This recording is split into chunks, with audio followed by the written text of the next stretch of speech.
Hey everyone, welcome back to CAD Show. If you're looking to enhance your SketchUp models with reusable elements, you're in the right place. Today, we're diving into the basics of adding components in SketchUp. Let's get started. What are components? In SketchUp, components are reusable objects or groups of geometry. They help you keep your model organized and can save you a ton of time. Imagine not having to redraw the same object multiple times. That's the power of components. Creating a simple component. Let's start with creating a simple component.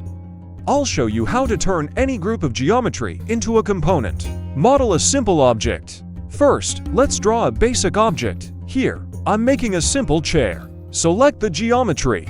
Next, use the Select tool to highlight all the geometry you want to include in your component. Make Component. Right-click on your selection and choose Make Component. A dialog box will appear. Give your component a name and add a description if you want.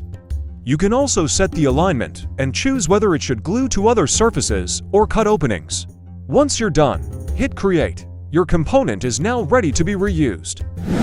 Inserting components. But what if you want to use pre-made components? SketchUp has a vast library of components you can easily access. 1. Open the Components panel. Go to the Window menu and select Components. This will open the Components panel. You may also check from Default Try and then go to Component.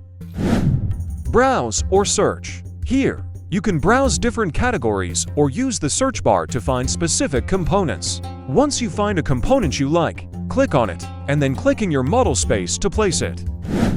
Managing and editing components. Now that we've added components, let's talk about managing and editing them. To edit a component, simply double-click on it.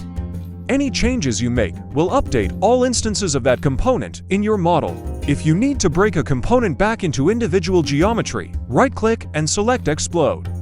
Be cautious, as this action cannot be undone easily. Right-click on a component to see more options, such as Reload to update it from a file, or Save As to save it for use in other models.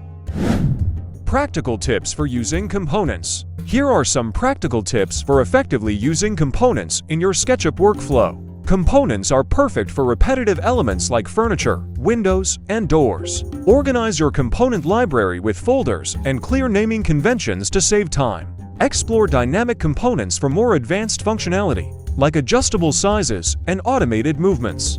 And that's how you add and manage components in SketchUp. By mastering components, you can significantly speed up your modeling process and keep your projects well organized. Thanks for watching CAD Show. If you found this video helpful, don't forget to like, comment, and subscribe for more SketchUp tips and tricks. See you in the next video. Happy modeling, everyone!